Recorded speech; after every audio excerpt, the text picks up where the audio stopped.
Hey, Commander, next time we touch down, let's try not to park the ship in a colony of mutant zombies. Just thinking out loud here.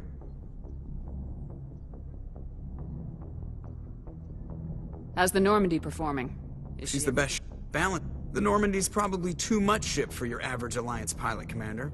Lucky for you, I'm anything but average. I have to go. Alright, see ya.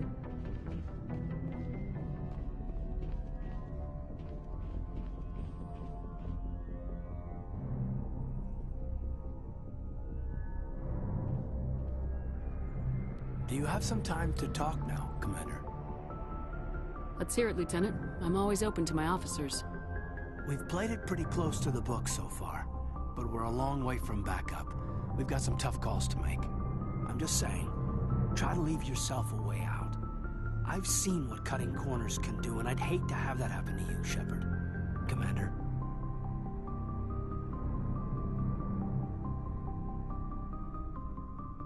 That's not the appropriate way to address your commanding officer, Lieutenant.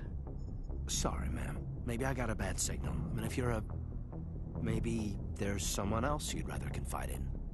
Ma'am. Someone? You're referring to our young Prothean expert. I think she's older than both of us put together, but, yeah. There's a lower deck rumor that she's, interested in you as more than a source of Prothean data. She's a very interesting lady, to my, tastes, but, I never claimed to be big on alien culture. I don't think you should be prying into my affairs. There's my answer, then. I'm sorry to have bothered you, Commander. I got some mixed signals. With your permission, I should return to my duties.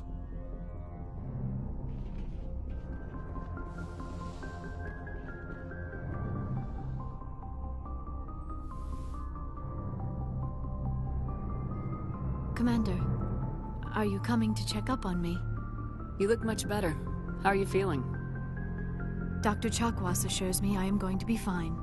I was impressed with her knowledge of Asari physiology. You're in good hands. Dr. Chakwas knows what she's doing. I get the feeling you want to ask me something, Commander. Maybe we could pick up where we left off. You were telling me about your interest in the Protheans. Actually, I think I was talking about my interest in you, and making a fool of myself in the process. As I said, I am not used to dealing with people, especially humans. I did not really know much about your species when we first met, Shepard. I found it hard to take humanity seriously. Your kind always seemed so rushed and high-strung. We don't have the luxury of time, and Asari can live for 1,000 years. We're lucky if we hit 150. That is true. At first I thought that was a weakness of your species. After spending time with you and your crew, however, I think it may actually be an advantage. You humans are creatures of action. You pursue your goals with an almost indomitable determination. It is an admirable trait, but also an intimidating one. You're scared of us? Unfortunately, the rest of the galaxy sees humanity as something of a bully. You run over anyone in your path to get what you want. It is up to people like you to change their minds, Shepard. Why me? There is a reason the Council chose you to become a Spectre. They saw something special in you. The best of what humanity has to offer.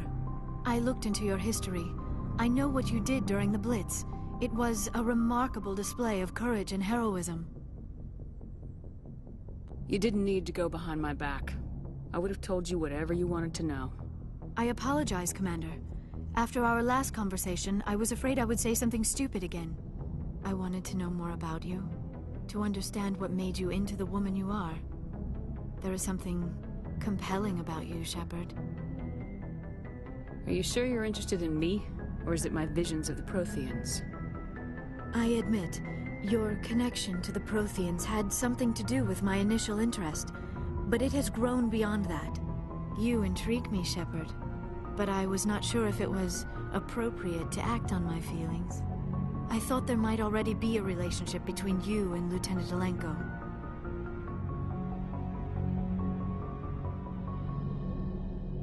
The Lieutenant and I are just friends. Nothing more. My mistake, then. I am not as adept at understanding human relationships as I thought. But what about us, Shepard? Is there a mutual attraction, or was I wrong about that too? No, you were right. There is something between us. I knew it, and I knew you felt it too. But does this not seem rather strange? Why do I feel so close to you? We have only known each other a short time. We are from two different species. We have almost nothing in common. This makes no sense. These things never make sense. They just happen and we get swept up in the storm. You make it sound so chaotic, so dangerous. I'll keep you safe. I am not looking for a protector. This is all a bit overwhelming. I am not used to this. I need some time. Take all the time you need, Liara. I'll be here. Thank you, Shepard. Let's just talk about something else for now. I should go. Goodbye, Shepard. What do you want, Shepard? Why did you become a mercenary? Lots of reasons. Such as? Such as, I needed to get out of our system. I needed to eat. I needed to survive. Why not stay and help your people? I tried to help. That's why I had to leave. What happened? I was betrayed. I was head of a small tribe. We were trying to restore order after the war, but the other tribes were against us. They followed Jared, one of the few warlords who survived the war with the Turians. But he was old, and so were his ideas. He wanted to continue the war. He wanted us to fight. Turians, Solarians, each other. It didn't matter who, as long as we were fighting. What did you want? I just wanted Jared to shut up, to stop his ranting. I wanted him to stop leading the tribes astray. But he couldn't understand how much things had changed. We didn't have the numbers to go to war. Even if we did, the genophage made sure we couldn't replenish our numbers fast enough. I told them all to forget about war. We needed to focus on breeding, at least for one generation. And for a while, we were getting through. Some of the tribes started coming around. I take it the warlord didn't appreciate that. No, he didn't. He arranged a crush with the tribes, a meeting on neutral ground. He wanted to talk. We met at the Hollows, near the graves of our ancestors. The skulls of our dead laid bare to remind us where we come from, and where we all go. It's as sacred as any Krogan place can be. Violence is forbidden. Sounds like a trap to me. You must have suspected as much. I did. But when your father invites you to a crush, well, there are some laws that even we hold sacred. Jared was your father? He was, until that day. We talked, but we didn't get anywhere. When it was clear that I wouldn't join him, he gave the signal. His men leapt from the graves of our ancestors like Krogan undead. The few that were loyal to me died quickly. I escaped with my life, but not before I sank my dagger deep into my father's chest. That is why I left, and that's why I'll never go back. So long, Wrex. Shepard. Commander? Do you have a few minutes to talk? One-on-one? Sure. I was just watching some mail from home. Oh, before I go, we saw Caden in a news vid about the Normandy. He's cute. Later, sis. Let's pretend this never happened. Are you interested in the Lieutenant, Chief? Fraternization is against regulations, ma'am. Don't ask, don't tell. What's up? You didn't come by to eavesdrop on family mail. Your family seems to be important to you. Yeah, we've always been close. Me and my sisters especially. With Dad on duty so much, I had to help Mom raise them. After helping raise them, your sisters still talk to you? Amazing. Things were tense between Sarah and me for a while. Then we bonded. Sounds like a story. Feel like sharing? Sarah got herself a boyfriend who wanted to go faster than she did, Mike. I didn't think he was a bad kid, just pushy. Lynn would send me these worried vid mails, and I'd tell her to relax. Sounds like that situation didn't last. Mike thought they'd go for a romantic walk in the woods, because he figured it was past time they did the deed. She levered Mike face first into a tree and left. Didn't have a scratch on her. Good thing Mom and Dad had us all learn some kind of self-defense. I took emergency leave and walked Sarah to school for a few days. You said all of your sisters learned self-defense? Lynn did pistol practice, but didn't like it. She's kind of nervous. Sarah took Aikido. Abby decided to learn the sword. She always was a little weird. Likes big skirts and tops you have to tie her into. They do great things to her figure, though. So, what did you learn? One of Dad's friends taught me Marine hand-to-hand. You said all of your sisters learned... Lynn did They do great things to her figure, though. You traveled all the way home to walk your sister to school. It was only a dozen light years, like a day's cruise. It's not like I was going to Earth or something. My last day out, Mike was waiting for us. Sarah had told her friends, so everyone at school knew what he did. He wasn't happy. I wanted to snap him in half, but Sarah gave me this look, this let me handle it, I need to do this alone look. She kept her cool, God bless her, as he screamed in her face. She just let him vent. Then he tried to punch her. I swear, she just flowed around him. Next thing I knew, he's face down on the sidewalk, and there's blood everywhere. That's unbelievable. Sarah must be as good as you. Better. I'm more or less a straight-up puncher. When he swung, she wasn't there anymore, and he fell. She helped him stop the bleeding and had me call an ambulance. She told the paramedics he fell. Before they took him to the hospital, Mike touched Sarah's arm. I thought he was gonna end up on the ground again. But he hung his head, whispered, "I'm sorry," and started crying. And she hugged him. The Williams women are a decisive bunch, Commander. We do things when we're ready. Not before, not after. Where was your father during this? Wasn't your family stationed near him? Dad always wanted to serve in space, but he wanted us to have real ground under our feet. He'd say, space is beautiful, but you can't raise a family there. I cannot rest from travel. I will drink life to the lees. All times I have enjoyed greatly, have suffered greatly, both with those that loved me and alone. For always roaming with a hungry heart, much have I seen and known, cities of men and manners, climates, councils, governments. I didn't know you liked classical literature. Ulysses was my dad's favorite poem. Every time he shipped out, he recorded me reading it. He had a dozen versions when he retired. Does he still like it? I sure hope so. I read it to his grave every time I go home. Dad passed on a few years back. He's probably still watching, though.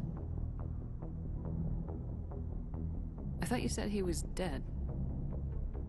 You know, from heaven, wherever that is. That's not a problem with you, is it? That I believe in God? Your beliefs are your business. I'm your commanding officer, not your moral compass. I appreciate that, Skipper. I should get back to my duties. Didn't mean to take up so much of your time. Dismissed, Chief. Ma'am.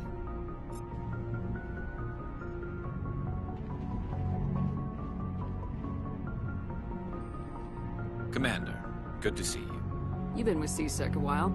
Have you seen much Well, not action? as much as you, but yeah, I've seen some interesting things. I bet you have.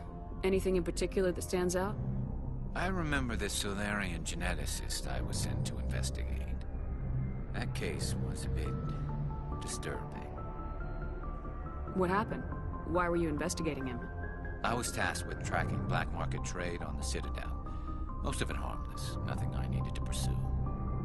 But during the course of my investigation, I noticed an increase in the trade of body parts, organs mostly. We usually get a few of those, but not the numbers I was seeing. We weren't sure if there was a new black market lab or if some freak was harvesting organs from citizens. You've seen this before on the Citadel? Every so often, some lab sells unwanted parts through the black market, but they're not as bad as the psychos. I remember this one Elcor diplomat we caught in my first year on the job. He was hacking people up and selling their organs. Had the station in a bit of a panic. But this case wasn't that clear-cut. Turns out there was more going on than we first realized. So how did you figure out what was happening? First, we got a hold of a sample and ran DNA tests. The weird thing was, the match led us to a Turian who was still alive and was very convinced he'd never lost his liver. After a bit of digging, I discovered this Turian worked briefly for Dr. Salion, the geneticist. So I went to his lab hoping to find evidence of cloned organ development, but there was nothing. No Salarian hearts, no Turian livers, not one Krogan testicle. You're kidding, right? Why would anyone want Krogan testicles? Some Krogan believe that testicle transplants can increase their virility, counteract the effects of the genophage. It doesn't work, but that doesn't stop them from buying. They'll pay up to 10,000 credits each. That's 40,000 for a full set. Somebody's making a killing out there. What'd you do about the geneticist? I brought in some of his employees for interrogation, to see if I could get them to talk. While I was interviewing one of them, I came across something suspicious. You mean threatening? Was that really necessary? Maybe, maybe not. Either way, it paid off. One of my detainees started bleeding profusely during the interview. We offered to patch him up and he got frantic, freaked out. I ordered a full exam to find out what was going on. Our medics found incisions all over his body, some of them fresh. That was our big break. These people weren't just Dr. Salion's employees. They were test tubes. Walking, living test tubes. He was growing parts inside these people? Exactly. He cloned their organs right inside their own bodies. Then he harvested them and sold them off. Most of the victims were poor. He'd pay them each a small percentage of the sales, but only if the organs were good. Sometimes an organ wouldn't grow properly, so he'd just leave it in them. Most of them were a mess, but only on the inside, hidden so nobody could see it. I hope he got what he deserved. That's the worst part. We never caught him. Why not? What the hell happened? He ran, blew his lab, grabbed some of his employees, and headed for the nearest space dock. By the time I found out, his ship was already leaving. He threatened to kill his hostages if we tried to stop him. But you went after him anyway, right? I ordered Citadel Defense to shoot him down, but CSEC headquarters countermanded my order. They were worried about the hostages, worried about civilian casualties if the ship was destroyed so close to the Citadel. I told them those hostages were dead anyway. He just used them to make more organs, but they wouldn't listen. Well, you can't get them all. No, but letting him get away like that. All they had to do was disable that ship, stop him from running. Maybe the hostages die, maybe they don't, but at least we stopped the bastard responsible for it all. I suppose I can see both sides. But what's done is done. I suppose. Can't waste too much time worrying about it now. Just wish I could have stopped him. That's all. Do you have any idea what happened to Dr. Salion? I sent out feelers from time to time, hoping to find something. I thought I'd found him a while back. He changed ships and changed his name to Dr. Hart, his idea of a joke, I guess. I told the military, but they weren't convinced it was him. I got the transponder frequency for his new ship, but I just can't get anyone to check it out. I'll check out the coordinates when I get a chance. I was hoping you'd say that, but Commander, take me with you when you go. If it's Salion, I want to be there when you find him.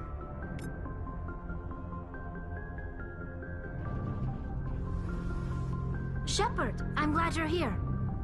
Good to see you smiling again, so to speak. I'm sleeping much better now. I guess I'm getting used to how quiet your ship is. I still think a lot about my pilgrimage, though. I know Theron's our top priority, but with all the worlds we go to, I was hoping to find something to bring back to the flotilla. We've still got a long way to go. You'll find something to take back. Yes, but it cannot just be some derelict ship my people can use for salvage. It has to be more than that. There's a lot expected of me. What's so special about you? It's my father. He's the senior member of the Admiralty Board. He's one of only 5 people who can overrule the decisions of the Conclave for the good of the migrant fleet. My father is responsible for the lives of 17 million people. Our entire race is in his hands, and I'm his only child. So are you some kind of heir to the Quarian throne or something? No, it doesn't work that way. My father's position isn't hereditary. I'll probably never serve on the Admiralty Board myself. Officially, I'm just the same as any other citizen. But it doesn't work that way in practice. People have always treated me differently because of who my father is. That must be tough on you. My people place a high value on family and ancestry. There's an unspoken expectation that I'll live up to my father's example. Everyone's waiting for me to do something great on my pilgrimage. Something that will forever change our lives for the better. If I don't, it's like I failed, and that reflects badly on both me and my father. The work you're doing here is more important than anything any Quarian's ever done before. Yes, I know. But you have to understand Quarian culture. We're a very insular society. The events beyond the flotilla don't much matter to the average citizen. Our greatest dream is that one day we'll return to our homeworld and drive out the Geth. But even if we stop Seren, that's not going to happen. There's still millions of Geth behind the veil. Until they're gone, our exile will continue. What would you need to bring back to make everyone happy? Something that would help us better understand the Geth. They've changed significantly since the exile. They've continued to evolve. We've done our best to study them, but it's not easy. They're very reclusive. Until recently, they never went beyond the borders of the Veil. And all the Geth we run into now are under Seren's control. We'd need to find Geth operating on their own, independently. But I don't want this to get in the way of our mission, Shepard. First, we stop Seren. Then I'll worry about my own problems.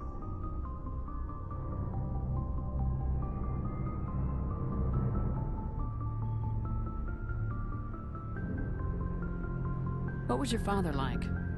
It wasn't easy growing up as the daughter of one of the Admiralty. Even before he joined the board, he was a prominent figure. People looked to him for leadership. He had to set an example, and he expected the same of his daughter. Plus, he was pretty strict, a military man through and through. He never allowed me to settle for anything less than excellence. As a kid, I sometimes felt like he was pushing me too hard. But now I'm old enough to appreciate what he taught me. The world doesn't owe us anything. If we want something in life, we have to earn it. Where was your mother in all this? Mother was around, but she always seemed to kind of blend into the background. Almost like she was overshadowed by my father. He tends to do that to people. She passed on about 5 years ago. Some airborne virus that swept through the fleet.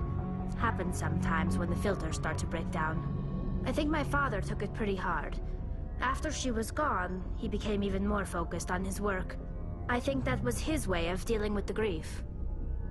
I want to talk about something else. Like what? I should go. See you later.